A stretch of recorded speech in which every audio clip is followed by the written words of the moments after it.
y un gritito. ¡Regularización ya!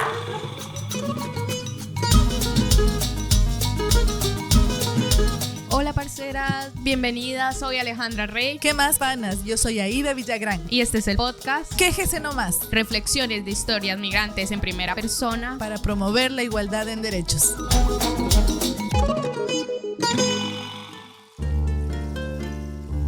Miradnos. Somos la luz de nuestra propia sombra, el reflejo de la carne que nos ha acompañado, la fuerza que impulsa las olas minúsculas. Somos el azar de lo oportuno, la paz que termina con las guerras ajenas, dos orillas arañadas que resisten valentía. Miradnos. Decidimos cambiar de dirección el puño, porque nosotras no nos defendemos, nosotras luchamos. La poesía de Elvira Sastre nos acompaña el día de hoy para dar inicio al 5º episodio del podcast Quéjese nomás. Bienvenidos y bienvenidas.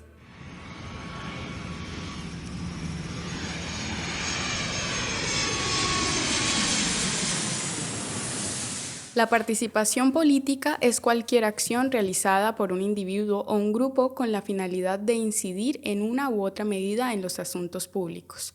La participación puede darse de manera individual o colectiva y es muy relevante para el funcionamiento de una sociedad democrática. Por un lado, tiene impacto sobre los propios individuos que se involucran en la actividad política y por el otro, repercute en la comunidad a partir de la influencia que dicha participación puede tener en las decisiones y políticas públicas del sistema político. Las personas migrantes, en estos más de 35 años de historia migratoria en España, nos hemos ido posicionando como sujetos legítimos de la política. Nuestras luchas y demandas han ido abriendo una brecha en el panorama político del país, forzando la ampliación del Estatuto de Ciudadanía, no solo en relación con su vertiente administrativa, sino también en el sentido más práctico, el ejercicio de los derechos civiles y políticos. Es por esto que el episodio de hoy conversaremos sobre la participación política de la mujer migrante, y para ello tenemos como invitada a Silvana Cabrera. Ella es boliviana y reside en España alrededor de 15 años. Desempeñó la labor de portavoz tanto del movimiento estatal Regularización Ya como de la Asamblea Feminista de Valencia. Activista antirracista en defensa de los derechos de las personas migrantes y la justicia social. Desde el conocimiento encarnado, la rabia y la rebeldía antirracista, contribuyó a entretejer una lucha colectiva para recuperar la memoria ancestral olvidada sistemáticamente por el colonialismo europeo. Bienvenida, Silvana. Hola Silvana, muchas gracias por aceptar nuestra invitación y por estar aquí en Quéjese nomás. El capítulo de hoy es súper interesante porque vamos a hablar de algo que a la gente no le gusta hablar. Y es sobre la política y la participación política, ¿no? Silvana, desde tu experiencia, ¿qué es la participación política y cómo se puede llevar a cabo? Yo creo que la participación política es más que votar en elecciones, ¿no? Más que hacer este ejercicio democrático. Se trata de involucrarnos en la toma de decisiones de todas las legislaturas, leyes que afectan sobre nuestras vidas y nuestras comunidades y nos atraviesan. Creo que en el contexto actual en el que vivimos, ponerse en una posición apolítica por comodidad es guardar silencio ante las distintas opresiones que estamos viviendo, ante un genocidio televisado, ante las constantes injusticias y más aún como personas migrantes, porque ya de por sí el trayecto migratorio te obliga a tener un cierto conocimiento del estatuto o del reglamento de donde te estás moviendo.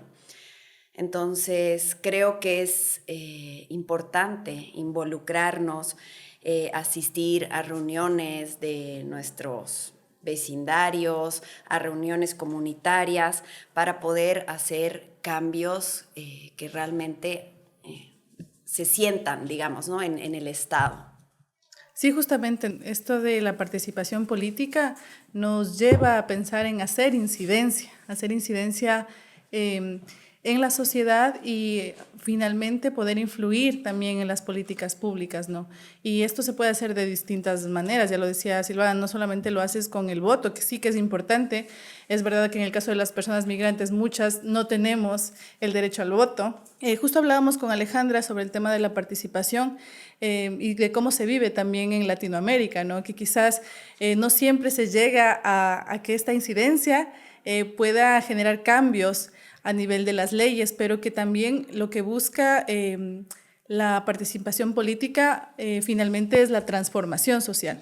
La participación política es el accionar, ¿no?, del individuo frente a la convivencia en comunidad, ¿no? Y por citar a Hannah Arendt, ella decía que el accionar es vivir en pluralidad, porque somos individuos plurales, ¿no? Y nos identificamos, hacemos parte de un grupo, de una sociedad, pero somos distintos e iguales a la vez. Distintos porque no todos tenemos los mismos derechos y privilegios, e iguales porque somos humanos. Interesante es que entendamos que la participación política no puede ser solo eso que decía Silvana, el simplemente ir a votar y elegir quién va a representarme, ¿no?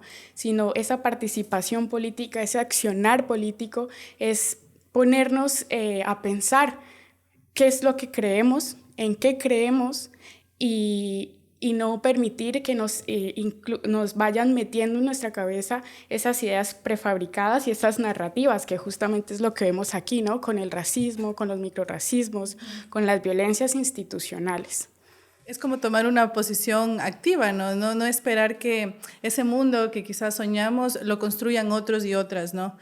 Muchas veces casi es la herencia que hemos recibido y por eso es que la gente tiene tanta renuencia a esta palabra política, porque los representantes que hemos tenido nunca han cumplido esa voluntad popular muchas veces, ¿no? Entonces, creo que es importante que nos reconozcamos como sujetos y sujetas políticas y que podamos también considerarnos esos entes capaces de accionar cambios desde el tejido social, desde la base, ¿no? Desde los movimientos estudiantiles, desde los movimientos obreros, desde la calle, que es como muchas cosas y muchas luchas se han podido conseguir, ¿no?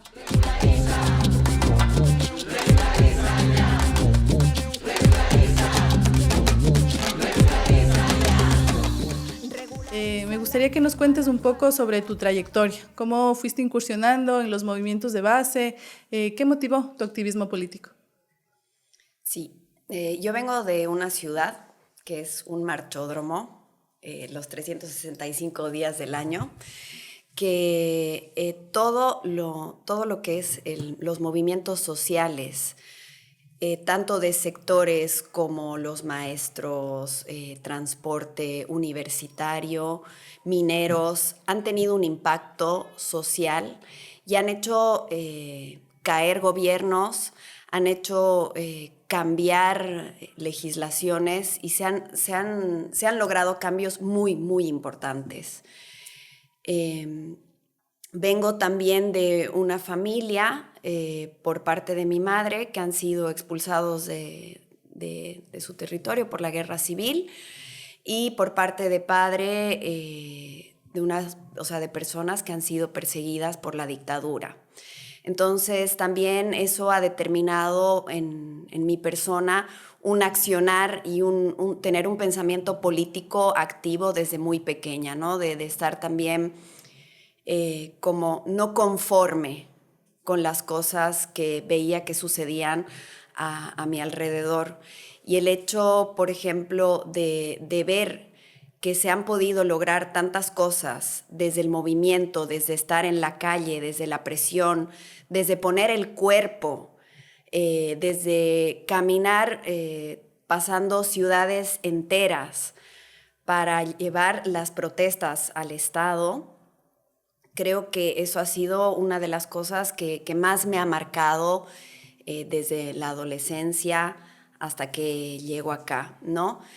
En Bolivia la verdad es que no he tenido así como mucho trabajo con movimientos de base, sí que con el movimiento universitario un poco más.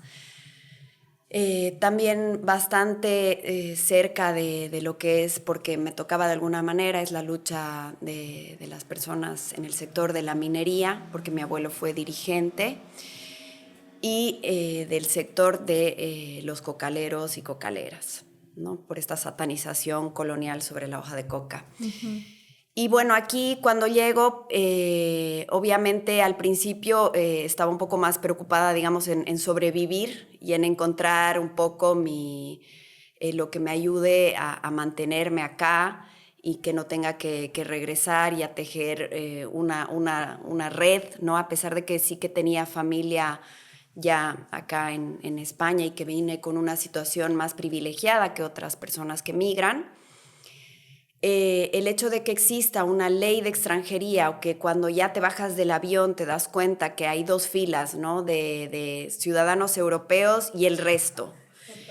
Y ya eso te remueve un montón, a mí, de rabia, de injusticia y de ver que no pasaba nada. No, o sea, me llamaba muchísimo la atención si esta gente está tan tranquila tomando cervezas así en las terrazas. Y lo que me dio un poquito de esperanza fue el 15M, ¿no? Cuando dije, ucha, mira, se habían sabido enojar. Sí, sí reclaman. Sí. Y desde el 2018, digamos que estuve empezando así activamente a estar en colectivos. El primer colectivo que estuve fue Resistencia Migrante. Y después, en el 2020, ya me metí de pleno a regularización ya. Entré en septiembre, en el momento de la PNL, y bueno, hasta el día de hoy es una cuestión que, a pesar de todos los obstáculos que he tenido en mi vida personal y transfronteriza, he estado y he tratado de estar siempre ahí, también por el sostén y el gran aprendizaje que tengo en este movimiento. A mí tus palabras me recuerdan también un poco a mi migración. Yo en Colombia también hice parte, afortunadamente, del movimiento estudiantil, y ahí como que empecé a darme cuenta de que yo como individua tenía también una responsabilidad política y tenía una responsabilidad frente a los demás, ¿no? Porque en Latinoamérica no es tan fácil ir a las universidades, ¿no? Solo algunos privilegiados y privilegiadas como yo podemos entrar a la universidad. Y ahí fue como el punto de partida de cuestionarme qué creo, ¿no? ¿Cuál es mi identidad y hacia dónde voy? Y cuando llego aquí a España me doy cuenta de que venía de algo que ya tenía o sea, que venía de un círculo, de un colectivo en el que me sentía cómoda, me identificaba, pero cuando migro me digo, ¿y ahora dónde me pongo, no? No me di cuenta de esto que dices tú, de que nos dividen ya desde cuando entras al aeropuerto, pero cuando ya vengo aquí empiezo a darme cuenta de todo el movimiento que hay, digo, mierda, es necesario organizarme, es necesario accionar políticamente. Claro, es justo lo que tú mencionabas también, Silvana, de que yo creo que tenemos en las venas esa sangre rebelde, ¿no? Venimos de territorios donde las necesidades de la gente pocas veces han sido satisfechas por los gobiernos de turno, y la gente ha tenido siempre que organizarse, siempre ha tenido que salir a las calles, que reclamar. Las cosas que se han conseguido en Latinoamérica han sido así, gracias a ese espíritu también de grupo, de comunidad. Y también es verdad, lo decía Guillermina en el primer podcast, que el que no se mueve no siente las cadenas. Y quizás nuestra posición también en nuestros países era mucho más cómoda, quizás. Teníamos algunos privilegios también, lo decía Alejandra, ir a la universidad, por ejemplo, ahí es un privilegio.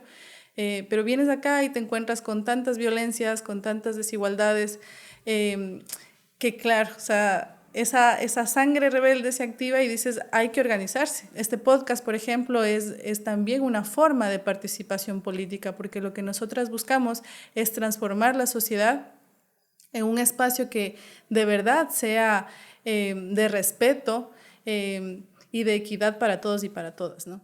Mi casa es el planeta, déjame pasar. Abran la frontera, mi derecho a migrar. No somos delincuentes ni menos que nadie. 10 años trabajando y aún no puedo regresar.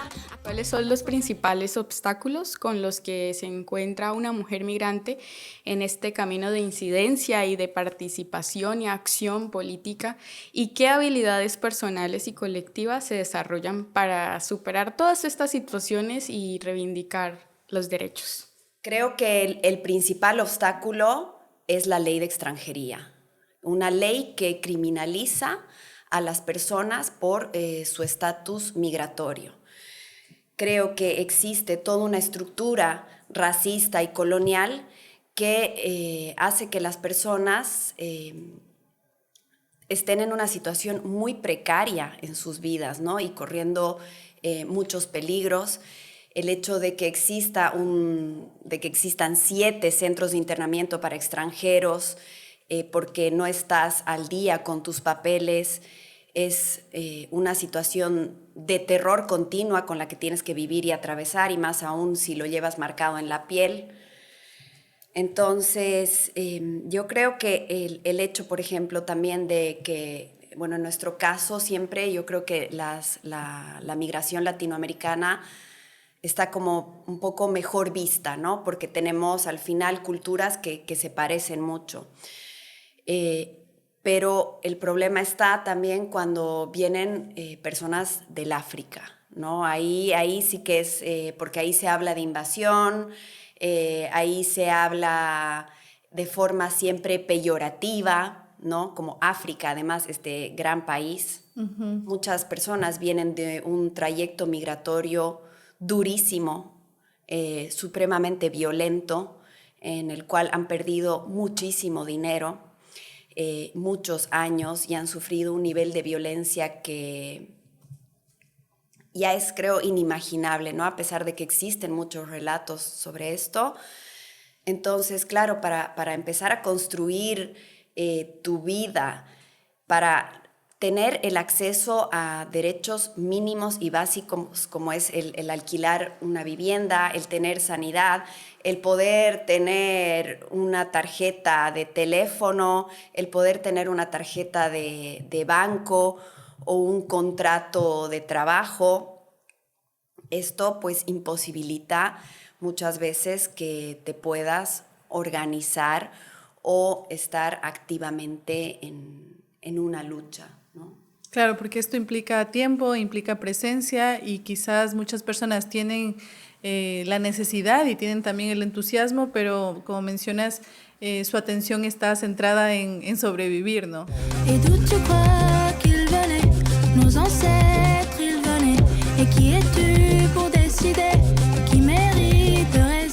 De tu activismo, de tu experiencia, ¿cómo recibe la gente la participación política de las personas migrantes? Yo creo que el movimiento regularización ya ha sido tan transversal porque también ahí se ha demostrado algo vital. O sea, las personas que menos creíamos que podían estar organizadas, estamos organizadas.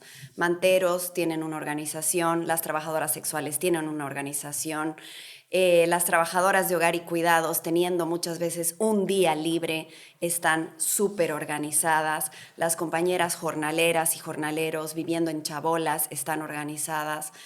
Entonces, las compañeras muchas veces de hostelería también, que atraviesan así por horarios que es muy complejo poder quedar para reunirse.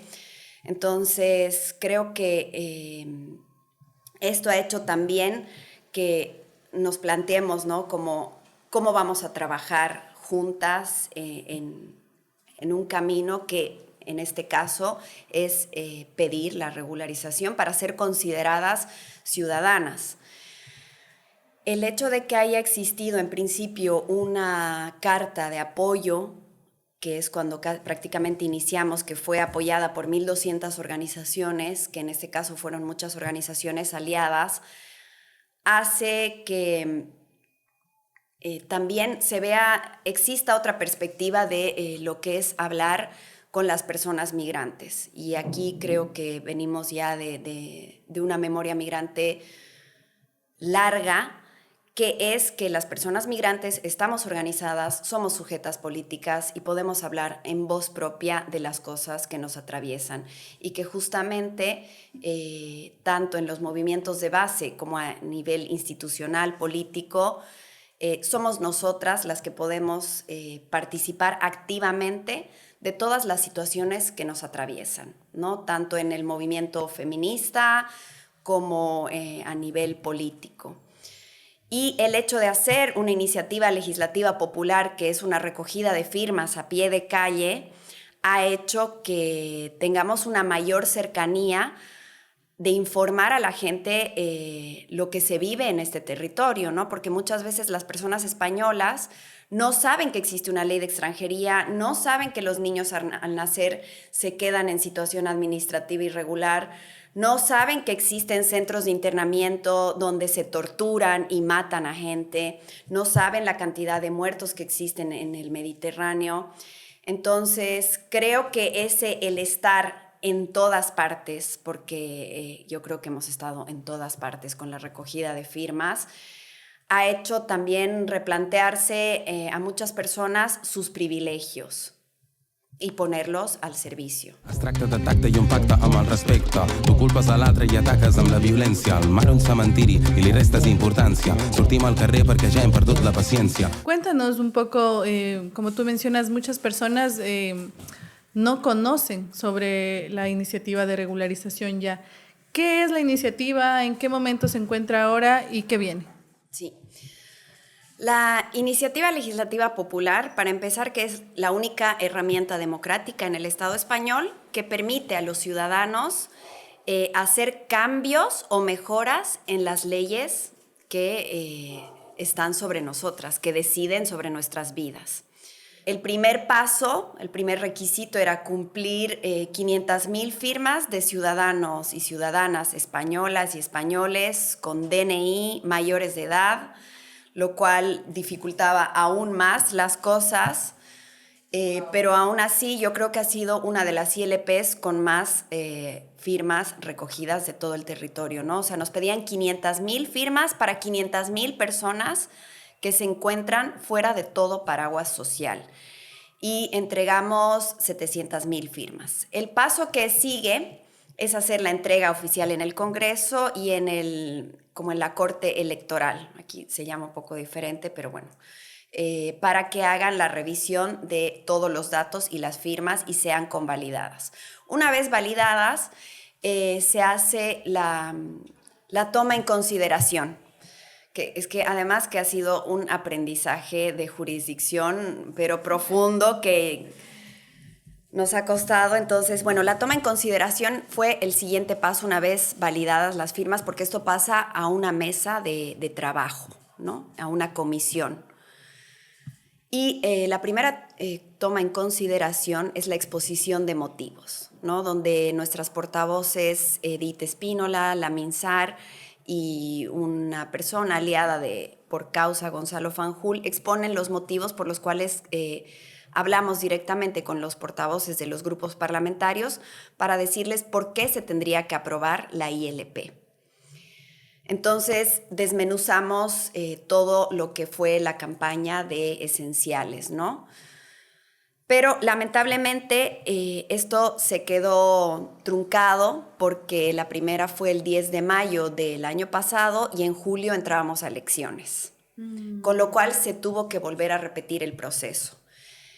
Y este año tuvimos el 12 de marzo la exposición de motivos y fue también una exposición de motivos mucho más violenta respecto a las respuestas que teníamos, porque hay una ultraderecha que está muy acrecentada con todo su discurso de odio y que va impunemente y acampando desde hace años y no tiene un freno por parte de las personas que deberían, del gobierno, ¿no? Que deberían tomar las riendas de esto. Entonces, a partir de ello, pues es como esperar, ¿no? A que la mesa de Congreso esto vaya al pleno del día. El 2 de abril nosotras nos enteramos que el 9 de abril iba a entrar en el pleno y para nosotras era una preocupación muy grande porque para que esta ley siga su proceso parlamentario necesita una mayoría parlamentaria en cuanto a votación. Mayoría parlamentaria, estamos hablando de que PP o PSOE tenían que votar o sí, ¿no? O sea, al sí. Entonces, los dos. Claro, nosotros los diálogos que hemos tenido con los grupos parlamentarios, en ningún momento hemos podido acceder a PSOE, porque nunca nos han recibido. ¡Wow! Bueno, PP sabemos que ya es todavía más complicado, pero ahora ya casi que no sé, porque a veces parecen así que van por el mismo bando.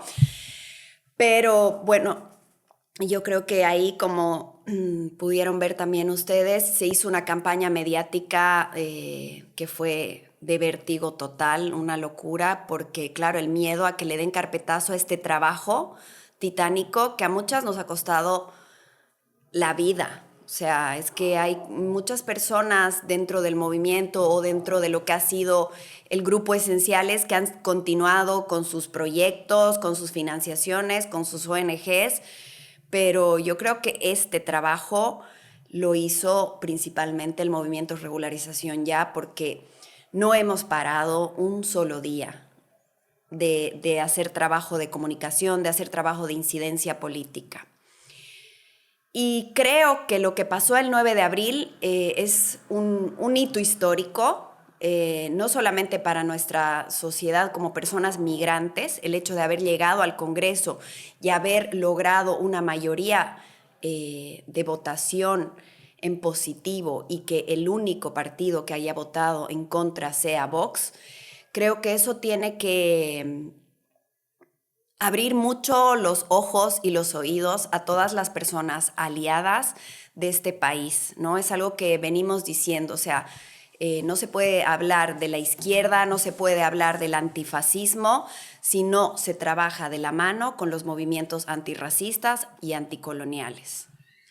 Por supuesto, y esto que dices de invitar a la ciudadanía autóctona de España a pensarse el por qué existen estos partidos políticos, ¿no? Con estas narrativas totalitaristas, y es que son esos pensamientos prefabricados de cómo concebimos a los otros, a las otras, lo que lleva a estos totalitarismos y lo que lleva a que algunas personas no tengan derechos y otras sí, ¿no? Y son los totalitarismos los que nos llevan también a que existan los genocidios, a que existan los exterminios, a que existan todas estas violaciones de derechos humanos. Y son discursos, como mencionaban, discursos de odios y muchas veces basados también en las mentiras, ¿no? Basados también en una tergiversación, en una exageración para que pienses que todos los males que ocurren en la sociedad son causa de las personas que vienen de afuera, ¿sí? Cuando muchas veces son cosas que los gobiernos no gestionan y por eso hay desigualdad, por eso hay delincuencia. Y es importante que tengamos eso muy claro y que podamos también contrarrestar estos discursos de odio con espacios en los que vamos a promover la igualdad y vamos a promover también los derechos humanos para todos, no solamente como un privilegio de los nortes. Un poco lo que decías, ¿no? A contrarrestar el discurso de odio. Yo creo que hoy en día vivimos, además, esto lo dice una gran aliada, Olga Rodríguez, con un ruido de fondo, que son los genocidios que se están cometiendo, y toda esta construcción de la otredad, de considerar que hay personas que pueden ser consideradas seres humanos y otras que no, que también tiene un origen colonial, es una militancia hoy en día el estar bien informada. O sea, creo que es un trabajo que nos debemos tomar activamente porque estamos viviendo en un contexto muy peligroso y como personas migrantes no podemos como no tener a la mano esa información.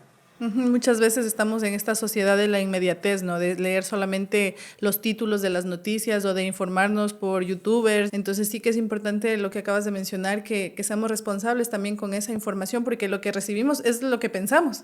Entonces también tener esa capacidad de seleccionar en un momento histórico en el que estamos. No falta acceso a la información. Ahora lo que nos falta y tenemos que ir puliendo es ese discernimiento y de lo que nos quieren hacer creer muchas veces y de lo que es la realidad, ¿no? Esto va de privilegio color de piel.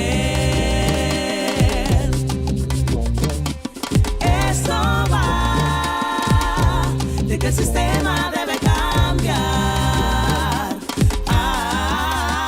Bueno, Silvana, ¿qué se viene ahora en el proceso de la ILP Regularización Ya? Sí.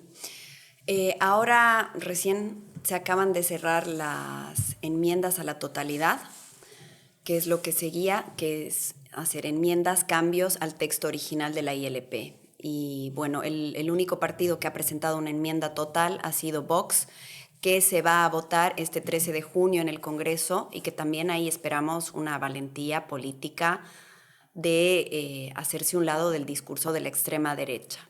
Que no nos sorprende. Sí, y es realmente escalofriante.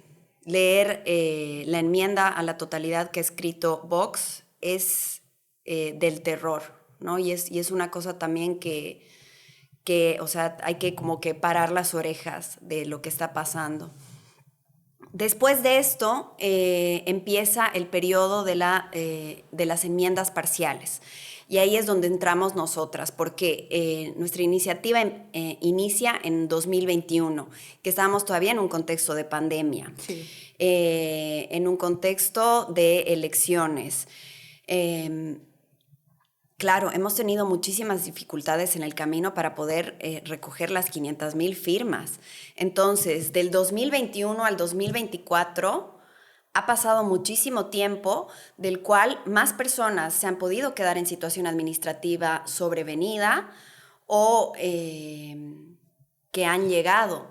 Entonces, yo creo que ahí se tiene que hacer como punto por punto y como por decir caso por caso, de ver realmente de que esto pues, sea más amplio, porque no puede ser solamente les cubra, por decir, ¿no? a las personas según el texto que está. Y el 13 de junio tendremos novedades sobre esto, porque eso también tiene un plazo que se vota en la mesa del Congreso, y una vez finalizado el plazo de presentación de enmiendas parciales, esto vuelve a la mesa de trabajo en la cual se hizo la exposición de motivos. Esto se negocia, por decir así, políticamente a puerta cerrada. Y el cuarto paso sería volverla a llevar al Congreso, al Pleno, para que pueda ser discutida y aprobada. Y el quinto y último paso sería que esté publicada en el boletín. Y de aquí nosotras creemos que es un momento muy complejo con las elecciones europeas, con el avance de la extrema derecha, con que ha sido aprobado el Pacto Europeo de Migración y Asilo, que no hace más que legalizar todas las prácticas opacas y de vulneración de la necropolítica que se ha estado llevando durante todos estos años. Criminalizarnos. Sí, totalmente. Criminalizar a los y migrantes tratar y ya. la migración como un tema de securitización.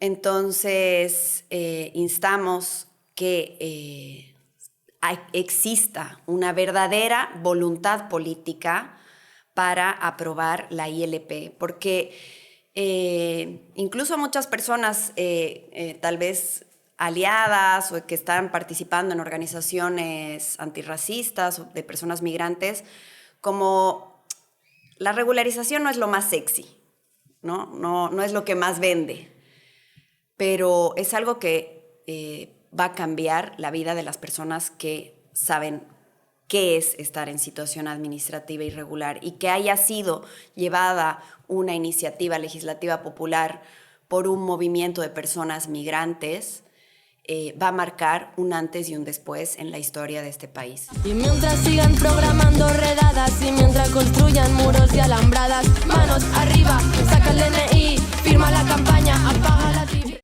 Silvana, y bueno, la participación política a nivel de leyes, pero ¿qué se está pensando ahora desde regularización ya en las calles o qué estrategias hay para hacer más visible, más de lo que ya es regularización ya y hablemos en positivo, y la próxima ley de extranjería?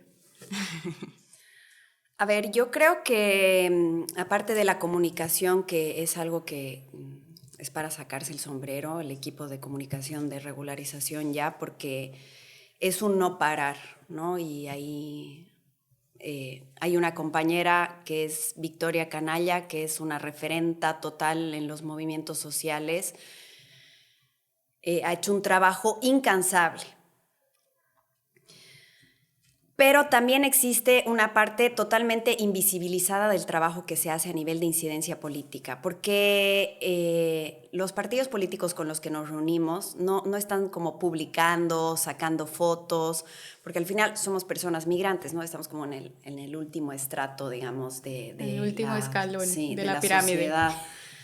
Entonces, todo ese trabajo constante que se está haciendo de reuniones políticas, de ver cómo tejer una red que haga poder llegar, digamos, ¿no? A personas, a ministros, a reuniones. Es un trabajo del día a día muy desgastante. Ahora estamos a la espera de qué es lo que va a pasar el 13 de junio, ¿no? También hay una gran desmovilización, yo creo que en general de parte de los movimientos sociales, bueno, y un cansancio, ¿no? También lo de Palestina está siendo muy, muy duro, y eso que es como de lo que más se habla, a pesar de que están ocurriendo otros genocidios en otros territorios. Total.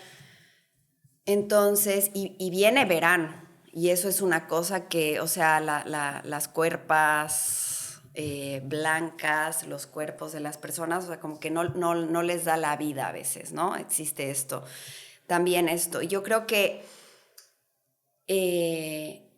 un poco lo que decíamos al principio, yo sí creo que la participación política, hay espacio para todas, se pueden escoger los momentos, se aprende muchísimo militando. Yo he tenido grandísimas maestras alrededor mío, como son Edith Espínola, Kenia García, Vivi Alfonsín, Lamin Sarr. Entonces, y que al final también somos una red que nos hemos tejido para sostenernos no solamente en el ámbito político, sino en el ámbito social, de nuestras relaciones afectivas, ¿no? Claro, porque lo personal es político, sí. ¿no? Entonces, bueno, yo creo que también un poco iremos viendo sobre las movilizaciones en la calle. Bueno, Silvana, genial que haya como una visión de poder salir a las calles y también accionar políticamente en la vía pública. El color de nuestras pieles va tejiendo algún recuerdo de dónde viene tanto mundo que van haciendo en el presente. Sí que me duele tanto ciego, patrias fundadas con el miedo, en el absurdo colorismo condenan rasgos y deseos. Silvana, ¿tú qué les dirías a todas aquellas mujeres migrantes para motivarlas a que participen activamente y a que hagan incidencia política aquí en Valencia? Yo creo que estamos viviendo un momento en la historia muy complejo, ¿no? El genocidio en curso no es menor. Lo que está pasando, o sea, es así es el producto de siglos de colonialidad, ¿no? El avance de la extrema derecha en lo que se consideraba Europa como lo máximo de la democracia también es muy preocupante. Que se sigan tratando las fronteras de una forma de securitización criminal, que con el PEMA se puedan deportar a personas menores de 6 años, que sigan existiendo tratados coloniales con territorios de los sures globales, tiene que hacernos ver que, o sea, las cosas tienen que cambiar, ¿no? Nosotras, como regularización ya, siempre hemos querido reunirnos con el Estado, siempre hemos querido hacer incidencia política porque consideramos que la regularización es una de los pilares fundamentales para accionar y ser considerada una persona con derechos y ciudadana. Y desde aquí consideramos importantísimo crear un cambio de paradigma, ¿no? Estamos aquí no solamente para incidir políticamente, sino que queremos cambiar las reglas del juego. Entonces, yo invito a todas las personas que no están organizadas, simplemente a veces como también por tener información, ¿no? De estar en procesos participativos. Muchas veces romantizamos muchísimo con los procesos participativos y todas las acciones de los sures globales, y aquí no practicamos lo mismo. Y también creo que es importante remarcar acá que se tienen que apoyar los liderazgos, que muchas veces hay que sostener a las personas que están poniendo el cuerpo, la voz al frente, para poder seguir llevando acciones políticas adelante, ¿no? Y tenemos que poder sentarnos como personas migrantes y como personas aliadas a crear puentes para construir nuevas narrativas políticas, dejando de lado muchas veces pensamientos que están muy dentro del ego o que no nos da la vida. Creo que estamos en un momento muy importante como sociedad. No es menor lo que está pasando, y si eso no nos hace movilizarnos, entonces que no, o sea, ya no por nosotras, sino bueno, también, sino por los que vendrán. Sí, justamente lo que mencionas, ¿no? Creo que una de las mejores herencias que tenemos también de nuestro legado andino es el tema de lo comunitario. Y qué importante el hacer esta presencia y esta incidencia política juntas, porque si bien cada una tiene sus propias luchas y su propio frente, creo que siempre la derecha ha intentado dividirnos y ponernos unas en contra de la otra, y a veces los egos también, o el tema de tener o querer tener el protagonismo, pero sí que me parece a mí una reflexión muy oportuna el encontrarnos juntas, el apoyarnos, el poder trabajar juntas por ese cambio de paradigmas, ¿no? Hay una frase que dice: el mundo no está así de mal porque haya muchos malos, sino por la apatía de las personas buenas. Entonces, creo que sí es una responsabilidad, tal cual está ahora la sociedad, el que nosotras también podamos poner ese granito de arena, ese tiempo, también poner el cuerpo y poner nuestros conocimientos y las habilidades que también tenemos a esta lucha, que es una lucha común, ¿no? Una lucha por los derechos humanos de todos y de todas. Bueno, ya para finalizar este episodio tan chévere, que me gusta muchísimo, hablar de participación política también implica que nos reconozcamos como individuos, pero a la vez como comunidad, ¿no? Y que no tengamos miedo a actuar políticamente, porque a mí me raya un montón que la gente diga: ay, es que soy apolítica. Yo en esos temas no me meto. Como, carajo, es que su merced vive en la estratosfera, no sé, que a todos nos atraviesa estas violencias. Esta estructura de la sociedad nos atraviesa a todos y a todas. Sí, justamente, y lo que también es importante reconocer, a veces las luchas de otros y de otras lo vemos como algo lejano, ¿no? Como, bueno, a mí no me toca, sí, yo no soy migrante, allá que se no.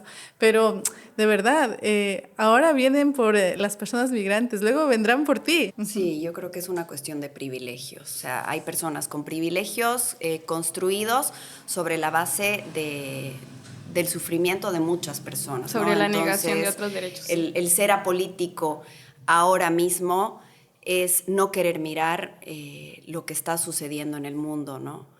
Así que nada, o sea, creo que todas debemos actuar desde el ámbito que nos toca, por un cambio de paradigma, por eliminar y abolir la ley de extranjería y el cierre definitivo de todos los centros de internamientos extranjeros.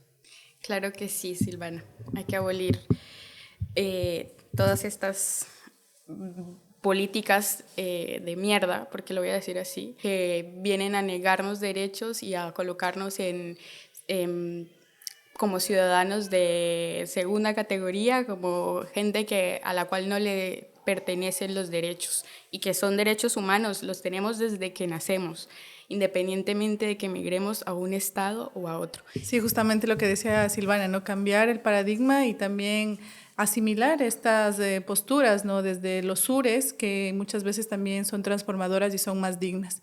Yo te quiero agradecer, Silvana, por estar en el Quéjese Nomás en este episodio. La verdad, hemos aprendido muchísimo. Te agradecemos también por poner el cuerpo en esta iniciativa de regularización ya, y esperamos celebrar esa ley juntas también. Muchísimas gracias. Muchas gracias a ustedes y un gritito. ¡Regularización ya! Esto es Quéjese Nomás. Esta actividad está financiada por el proyecto Tejiendo Derechos, Wake Up Rights, financiado por la Unión Europea y Oxfam Intermón, en el marco del programa Ciudadanía, Igualdad, Derechos y Valores de la Unión Europea. Las opiniones y puntos de vista expresados solo comprometen a sus autores y autoras y no reflejan necesariamente los de la Unión Europea, ni los de la EACEA, ni los de Oxfam Intermón, por lo que ni la Unión Europea, ni la EACEA, ni Oxfam Intermón pueden ser considerados responsables de ellos.